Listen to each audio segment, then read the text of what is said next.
जय जिनेंद्र। हमारी प्रक्रिया चल रही है जैन धर्म के सिद्धांतों को जानने की। अभी तक हमारे 3 एपिसोड हो चुके हैं, जिसके अंदर हमने भाग 1 जैन धर्म शिक्षा भाग 1 हमने पढ़ लिया है। उसमें हमारे को बहुत कुछ जानकारी हुई है। अब आज से हमारा भाग 2 हम स्टार्ट करने वाले हैं, है ना। तो देखिए, एक्चुअल में क्या है कि हमें ये सब जानने की क्यों ज़रूरत है। अब पहले हम इस चीज़ को थोड़ा सा समझते हैं। हमारा और आपका जो ज्ञान है वो इंद्रिय जनित ज्ञान है। मतलब हम इंद्रियों के माध्यम से हम जानते हैं। 5 इंद्रियां बताई गई हैं, हम उन्हीं के माध्यम से हमको ज्ञान होता है। तो इस ज्ञान की लिमिटेशन है, मतलब इस ज्ञान की कुछ लिमिटेशन है। वो क्या है कि हम जो स्थूल पदार्थ हैं, मतलब जो मोटे मोटे पदार्थ जो हमें दिखने में आते हैं और जो एट प्रेजेंट हैं हमारे सामने, वो बस हम उन्हीं पदार्थों में भी हम जो प्रेजेंट की उसका जो परिणमन जो दिख रहा है हमें स्थूल पर्याय, उसका जो स्थूल परिणमन हमें दिख रहा है, बस वो हम उसी को जानते हैं, है ना। उसके भीतर में जो अनंत जो हमारे धर्म में ये कहा गया है कि 6 द्रव्य हैं। कौन कौन से? जीव, पुद्गल, धर्म, अधर्म, आकाश और काल, है ना। ये जितने भी पदार्थ हैं, इन पदार्थों में प्रत्येक समय में कुछ ना कुछ चेंजेस होते हैं, है ना। हर समय किसे कहते हैं? जो कि काल की सबसे माइन्यूट इकाई होती है। मतलब कि काल को नापने की सबसे छोटी इकाई जो होती है उसको हम समय बोलते हैं। तो प्रत्येक समय में हर पदार्थ में कुछ ना कुछ चेंजेस चल रहे हैं, है ना। और तो वो जो चेंजेस हैं एट प्रेजेंट में, जो इंद्रिय ज्ञान है, जो इंद्रिय जनित ज्ञान है, वो तो केवल जो प्रेजेंट समय का जो परिवर्तन जो हमें दिख रहा है स्थूल रूप से, नॉट सूक्ष्म परिणमन हमें नहीं दिखता है, वो हमारे नॉलेज का विषय नहीं बनता है। हम तो केवल जो स्थूल मोटा मोटा जो परिणमन किस चेंज जो जिस पदार्थ में आया है, हम केवल उसी को जानते हैं। तो ये जो सूक्ष्म परिणमन है, सूक्ष्म परिणमन कब का? अनंत समयों का, मतलब कि जो बहुत समय पहले काल बीत चुका है और जो अभी प्रेजेंट में भी परिणमन चल रहा है किसी पदार्थ में, और जो आगे भी चलेगा, है ना। वो प्रत्येक समय का एक एक परिणमन कौन जान सकता है? तो वो कौन जानेगा? वो केवल ज्ञानी के ज्ञान में ही, यानी सर्वज्ञ के ज्ञान में ही झलकेगा। तो जो हमारे भगवान है, जो हमारे आप्त हैं, उनका गुण क्या है कि वो सर्वज्ञ हैं, है ना, वीतरागी हैं और हितोपदेशी हैं। मतलब जो कुछ उन्होंने जाना है अपने केवल ज्ञान के माध्यम से, जो सूक्ष्म प्रत्येक समय का जो सूक्ष्म परिणमन प्रत्येक पदार्थ में, जो अनंत काल में, बीते समय में, प्रेजेंट का और जो फ्यूचर का सारा परिणमन जानते हैं एक साथ, है ना। उनके द्वारा जो कुछ कहा गया है, तो हमें उसको जान करके अपने ज्ञान को बढ़ाना चाहिए, ताकि हमें भी उन सब का ज्ञान हो सके कि चीज़ें वास्तविकता में क्या हैं, है ना। हम इंद्रिय ज्ञान के माध्यम से इन चीज़ों को नहीं पकड़ सकते। साइंटिस्ट भी हमें बहुत चीज़ें बताते हैं, लेकिन उनका भी ज्ञान कौन सा है? वो सब इंद्रिय जनित ज्ञान है ना। तो इसलिए वो भी हमें हर चीज़ जो है प्रॉपर नहीं बता सकते, और इसीलिए जो थ्योरीज़ हैं वो उनकी चेंज होती रहती हैं। लेकिन जो सर्वज्ञ ने बताया है उनकी बात बहुत प्रामाणिक है। अतः हमें जो ये ज्ञान है, हमें ये ज्ञान अवश्य लेना चाहिए। और ये जो हम पढ़ रहे हैं, जैन धर्म शिक्षा जो हम ले रहे हैं, इनके थ्रू हम बेसिक टर्म्स हम समझ लेंगे, तो फिर हमें जो आगे के ग्रंथ हैं हमें उनका स्वाध्याय करने में बहुत आसानी होगी, है ना। तो आइए अब हम आज जो है जैन धर्म शिक्षा पार्ट 2, उसका हम जो है जो चैप्टर 1 है हम वो देखते हैं। तो इसका पाठ 1 है श्रावक के 6 आवश्यक कर्म, है ना। श्रावक के जो 6 आवश्यक कर्म बताए गए हैं वो कौन कौन से हैं, उसके बारे में हम जानकारी लेते हैं। इस मनुष्य जन्म की प्राप्ति हमें किसी महान पुण्योदय से हुई है। इसमें भी आर्य क्षेत्र, उत्तम कुल, निरोगी काया, सत्पुरुषों की संगति आदि उत्तम निमित्त मिलने पर भी जो दान पूजादि 6 आवश्यक कार्यों को नहीं करता है, उसे आचार्यों ने पशु के समान माना है। मतलब कि हमने ये देखा है कि 4 गतियाँ होती हैं, है ना। नरक गति, मनुष्य गति, तिर्यंच गति और देव गति। तो अभी हम कौन सी गति में हैं? हमें मनुष्य गति मिली है। मनुष्य गति सर्वश्रेष्ठ गति मानी गई है, क्योंकि इसी गति में आप जो है मोक्ष पुरुषार्थ कर सकते हैं। अन्य गतियों में मोक्ष पुरुषार्थ नहीं किया जा सकता। तो ये सब हमें मनुष्य गति मिली है, उसमें भी हमें उत्तम जैन कुल मिला है, उसमें भी हमको हमको निरोगी काया मिली है ना। ये सब मिलने के बावजूद भी, ये इतने सब अच्छे निमित्त मिलने के बावजूद भी यदि हम जो है ये षट आवश्यक कर्मों में नहीं लगते हैं तो आचार्यों ने हमें किसके समान माना है? पशु के समान माना है ना। तो आगे आगे क्या लिखा है? इसलिए प्रत्येक श्रावक को षट आवश्यक कार्यों को परम आवश्यक समझकर, मतलब ये सब बहुत डेफिनेट है, हमें प्रतिदिन करने योग्य है, प्रतिदिन हमें इन्हें अवश्य करना चाहिए। इससे क्या होगा? इससे इस भव में, यानी कि इस वाले प्रेजेंट जिस भव में हम हैं उसमें, और पर भव में, यानी कि जो हम मरण करके जिस अगले भवों में जाएंगे तो उसमें सुख शांति की प्राप्ति होती है ना। यदि हम ये षट आवश्यक कर्म यदि हम करेंगे तो इस भव में भी हमें बहुत अच्छा सुख का अनुभव होगा, प्लस हमें जो है आगे वाले भवों में भी बहुत कुछ सुख और शांति रहेगी, है ना। तो ये षट आवश्यक कर्म कौन कौन से हैं? देव पूजा, गुरु उपासना, स्वाध्याय, संयम, तप और दान। अब हम एक एक को अलग अलग समझते हैं। देव पूजा से हमारा क्या मतलब है? मन वचन काय से भगवान जिनेंद्र के गुणों का विशेष रूप से चिंतन मनन करना, यह देव पूजा कहलाती है।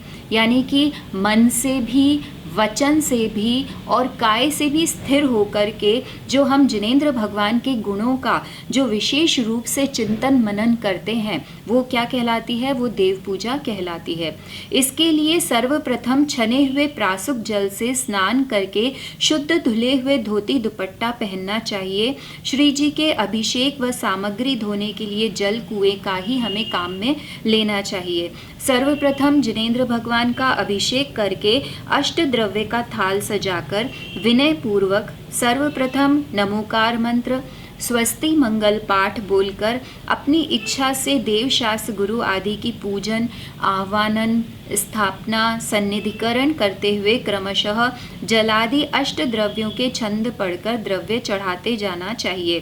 तत्पश्चात शेष अर्घ्य चढ़ाने के बाद शांति पाठ और विसर्जन करना चाहिए। इसके बिना पूजा अधूरी रहती है ना। तो हमें क्या करना चाहिए? प्रतिदिन हमें देव पूजा अवश्य करनी चाहिए। मंदिर में जाके जो जेंट्स लोग हैं वो धोती दुपट्टा पहनकर पहले अभिषेक करें, शांति धारा करें, फिर उसके बाद में वो पूजन करें, है ना। तब उनकी पूजन जो है पूरी मानी जाती है। और जो लेडीज़ हैं वो अभिषेक को देखें पहले, और फिर उसके बाद में स्वयं का द्रव्य धो करके स्वयं अपनी थाली सजा करके, अष्ट द्रव्यों की थाली सजा के हमें जो है भगवान की पूजन करनी चाहिए। और पूजन की विधि जो हमारा है वो ही है, पहले हम विनय पाठ बोलेंगे, फिर उसके बाद में हम स्वस्ति मंगल पाठ बोलेंगे, है ना। उसके बाद में जो है आपको कोई सी भी जो भी पूजा आपको करनी है, जितना समय है उसके अकॉर्डिंग आप कोई सी भी पूजा करिए। देवशास्त्र गुरु की पूजा तो करनी आवश्यक मानी गई है ना। तो हम वो पूजा करते हैं। फिर लास्ट में आपको जो है शांति पाठ और विसर्जन भी अवश्य करना चाहिए। उसके बिना आपकी पूजा जो है अधूरी मानी जाती है। यदि आप ये सोचें कि आप केवल बिना विसर्जन करे ही आप कोई जना पूजा कर रहे हो और आप उसी की थाली में जो है एक पूजा करके आ गए और आपकी पूजन कंप्लीट हो गई, तो ऐसा नहीं होता है। आपको शुरुआत से सारी चीज़ें बोलनी चाहिए और साथ ही साथ में अंत तक जो है वो चलना चाहिए, तभी आपकी पूजन पूरी मानी जाएगी। फिर आता है सेकंड आता है गुरु उपासना। समस्त परिग्रह रहित निर्ग्रंथ दिगंबर मुनि का विनय के साथ उपदेश सुनना, उनकी सेवा शुश्रूषा करना, उनकी आवश्यकता के अनुसार उनको पीछी कमंडल शास्त्रादि उपकरण आदि देना, विधि पूर्वक यथा योग्य नवधा भक्ति से शुद्ध आहार कराना आदि गुरु उपासना कहलाती है ना। तो जो गुरु उपासना में आपको सबसे पहले क्या ध्यान रखना है कि आपको किसकी उपासना करनी है?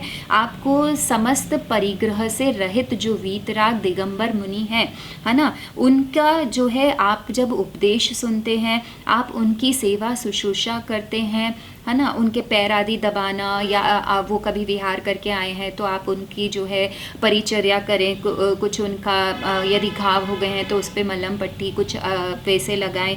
उनकी आवश्यकता के अनुसार उनको पीछे आदि जो उपकरण भी हैं वो भी दान आदि में देना, और शास्त्रादि उनको देना पढ़ने स्वाध्याय के लिए। और विधि पूर्वक यदि हम जो है नवधा भक्ति पूर्वक यदि उनको आहार दान देते हैं तो ये भी सब गुरु उपासना के अंदर आता है। फिर तीसरा आता है स्वाध्याय। ये सब हम आवश्यक पढ़ रहे हैं जो हम और आपके डेली करने के योग्य हैं। ये 6 आवश्यक कर्म हैं जो हमें डेली करने हैं, हम उसके बारे में समझ रहे हैं। तो तीसरा आता है स्वाध्याय। श्री जिनेंद्र भगवान के द्वारा कहे हुए और गंधर्वों के द्वारा निरूपित तथा आचार्यों के द्वारा लिखे हुए ऐसे सदशास्त्रों का पढ़ना, पढ़ाना, सुनना, सुनाना, पूछना, बताना, चिंतन व मनन करना, चर्चा करना, यह स्वाध्याय कहलाता है ना। तो स्वाध्याय किसका होगा? ऐसा नहीं है कि आप कोई सी भी किताब उठाएं और पढ़ें तो वो स्वाध्याय की कैटेगरी में आ जाएगा, ऐसा नहीं है। स्वाध्याय किसे कहते हैं? जो जिनेंद्र भगवान ने जो भी कुछ बताया है उनको वो जो उन्होंने बताया था वो किन्होंने सुना? पहले गंधर्वों ने, है ना। गंधर्वों ने उनको सुना, समझा, फिर उसके बाद में उन्होंने उनको आचार्यों ने क्रमशः, मतलब उनके बाद में आचार्यों के पास आया वो ज्ञान, और फिर आचार्यों ने जब ये देखा कि इस ज्ञान को लिपिबद्ध करने की आवश्यकता है तो उन्होंने उन ग्रंथों को लिपिबद्ध करा। तो ऐसे उन ग्रंथों का स्वाध्याय करना ही स्वाध्याय कहलाता है। मतलब आपको स्वाध्याय करने के पहले ये जरूर निश्चित करना चाहिए कि ये ग्रंथ किसके द्वारा लिखा गया है। यदि वो किसी वीतरागी गुरु के द्वारा लिखा गया है तो ही हमारे द्वारा जो है वो पढ़ने के योग्य है, या फिर ऐसे विद्वानों के द्वारा जो कि सही माने गए हैं उनके द्वारा किया गया जो भी अनुवाद है वो हम पढ़ सकते हैं। लेकिन हम जो है ऐसा नहीं कि बिना विवेक लगाए हम कोई सा भी ग्रंथ उठा के और उसको पढ़ने लग जाएं। यह हमें नहीं करना है ना, क्योंकि इससे हमारा ज्ञान बाधित होता है। हमें वही ज्ञान पकड़ना है जो कि सर्वज्ञ के द्वारा कहा गया है, और वो हमें किसके द्वारा मिलेगा? जो कि आचार्य प्रणीत ग्रंथ हैं, उन्हीं के द्वारा हमें सही ज्ञान की प्राप्ति होगी, है ना। तो हमें पढ़ने के पहले ये भी देखना है कि ये ग्रंथ किसका लिखा हुआ है। तो ऐसे सदशास्त्रों का पढ़ना, पढ़ाना, मतलब स्वयं पढ़ो या फिर दूसरों को पढ़ाना, सुनना या फिर दूसरों को सुनाना, पूछना, उसके बारे में कुछ पूछना या किसी को बताना, उसके बारे में चिंतन या मनन करना, उसके बारे में चर्चा करना, यह सब स्वाध्याय कहलाता है। फिर आता है चौथा संयम। अपने मन और इंद्रियों को नियंत्रण में रखना, यह संयम कहलाता है। मतलब कि हमारे मन में बहुत इच्छाएं उत्पन्न होती रहती हैं, लेकिन उस मन को नियंत्रित करना प्लस अपनी इंद्रियों को भी नियंत्रित करना, यह संयम कहलाता है। संयम 2 प्रकार का होता है, एक होता है इंद्रिय संयम, एक होता है प्राणी संयम। तो 5 इंद्रियों और मन को वश में करना, यह तो क्या कहलाता है? यह इंद्रिय संयम कहलाता है। और दया भाव से षटकाय के जीवों का घात नहीं करना, यह प्राणी संयम कहलाता है। षटकाय के जीव कौन से होते हैं? ये हमने प्रथम भाग में पढ़ चुके हैं, यानी कि जल कायिक, पृथ्वी कायिक, अग्नि कायिक, वायु कायिक, वनस्पति कायिक, है ना। तो ये तो हुए पंच स्थावर जीव, और उसके अलावा त्रस जीव यानी 2 इंद्रिय, 3 इंद्रिय, 4 इंद्रिय, पंचेंद्रिय, सैनी, असैनी, ये सब क्या कहलाते हैं? ये सब षटकाय के जीव हैं। तो इन जीवों का घात नहीं करना, यही प्राणी संयम कहलाता है। तप, फिर 5वां जो आता है आवश्यक, वो है तप। अपनी इच्छाओं का निरोध करना तप कहलाता है।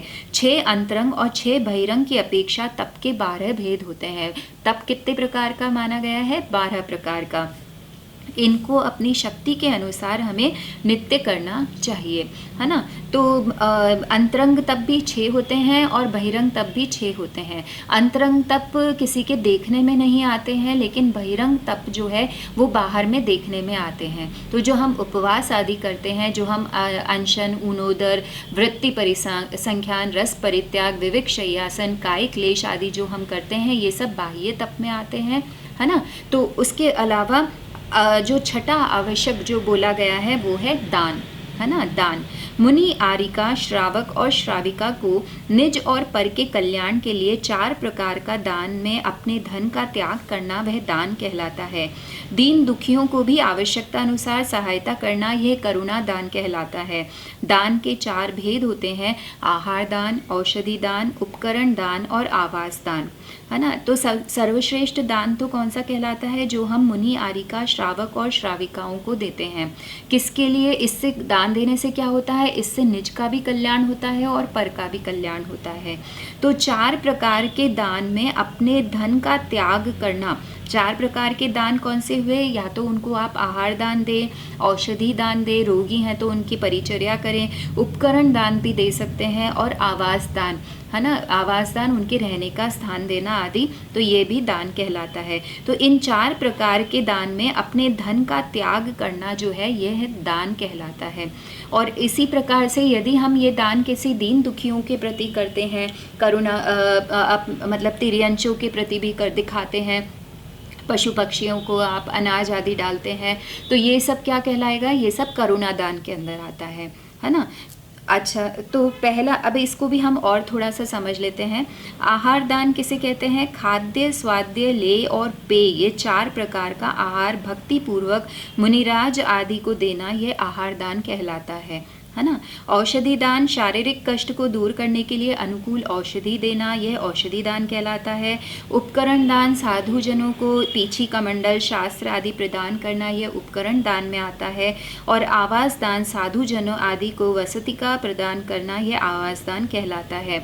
हम इसको जो है अकॉर्डिंगली लगा सकते हैं, जैसे कि साध्वियाँ होती हैं, जो हमारे माताजी होते हैं, उनको भी हम जो है साड़ी आदि देना, उसके अलावा जो हमारे शुल्लक वगैरह होते हैं, शुल्लक जी, शुल्लिकानी जी, तो हम उनको भी जो है ओढ़ना, पहनने आदि के जो वस्त्र आदि दान देते हैं, तो वो भी जो है उपकरण दान में आ सकते हैं, है ना। और आवास दान, उनके रहने का यथा योग्य प्रबंध करना, है ना, उनके अनुकूल स्थिति बनाना, ताकि वो उनके जो है सर्दी में उनको सर्दी ना लगे, गर्मी में उनको गर्मी ना लगे, इस तरह का जो है प्रबंध करना, ये सब दान की कैटेगरी में आता है। और ये जो है जनरली ये क्वेश्चन अराइज होता है कि हमें दान क्यों करना चाहिए। तो एक्चुअल में क्या होता है कि जो भी हम लोग हैं, हम गृहस्थ लोग हैं, तो हम जो भी पैसा कमाते हैं, उस पैसा कमाने के अंदर जो है हमारे द्वारा हिंसा आवश्यक रूप से होती है। तो हिंसा होने से हमको क्या है? पाप लगता है, हमारे पाप कर्म का बंध होता है। उस पाप कर्म को धोने के लिए हमें जो है कुछ अंश, अपना जो कमाया हुआ धन होता है उसमें से कुछ अंश हमें दान के रूप में अवश्य देना चाहिए। और ये दान जो है हमें स्पेशली किसको देना चाहिए? तो हमें ये दान आवश्यक रूप से जो है मुनि महाराज और जो भी रत्नत्रय की आराधना कर रहे हैं, यानी जो जिनेंद्र भगवान के द्वारा बताए गए मार्ग पे चल रहे हैं, उनकी अनुमोदना कर रहे हैं, उन पर चलने का प्रयास कर रहे हैं, तो हमें जो है उन लोगों को यदि हम दान देते हैं तो यानी कि हम अपने रत्नत्रय को भी बढ़ाते हैं, अपने अंदर के जो है भाव, रत्नत्रय के प्रति अपने भाव भी जो है वो और प्रगाढ़ होते जाते हैं। तो इसलिए सर्वश्रेष्ठ दान जो है वो मंदिर आदि में दिया गया दान ही सर्वश्रेष्ठ कहलाता है, क्योंकि मंदिर के माध्यम से भी जो है हम जो है जिनेंद्र भगवान की जो है प्रभावना करते हैं, उनके द्वारा बताया गया मार्ग जो है वो बहुत लोग ग्रहण करते हैं जब वो मंदिर में आके दर्शन पूजन आदि करते हैं। तो इसलिए ये सबसे प्रशस्त दान माना गया है। इसके अलावा जो हम औषधालय आदि निर्माण कराते हैं, या फिर यदि हम जो है हॉस्पिटल्स, स्कूल्स और चैरिटी आदि जो करते हैं, तो ये सब तो करुणा दान के अंदर आता है। उसका दोनों का फल अलग है। यदि हम जो है देवशास्त्र गुरु के प्रति यदि हम दान देते हैं तो वो दान हमें मोक्ष मार्ग प्रशस्त करता है, हमारा संसार मार्ग प्लस मोक्ष मार्ग में दोनों प्रशस्त करता है। यानी संसार में जब तक रहेंगे तब तक हमें सुख सामग्री दिलाएगा और प्लस हमें क्रम से मोक्ष की ओर भी ले जाएगा। लेकिन यदि हम केवल करुणा दान करते हैं तो वह करुणा दान मात्र हमें जो है सांसारिक सुख ही पहुंचाएगा, सांसारिक सुखों में ही हमें जो है वृद्धि कराएगा, हमको मोक्ष मार्ग में नहीं ले जाएगा, है ना। तो ये दोनों का डिफरेंस है जो हमें समझना है। अब आगे का जो है हम आगे के सेशन में लेंगे। आज के लिए इतना ही। जय जिनेंद्र।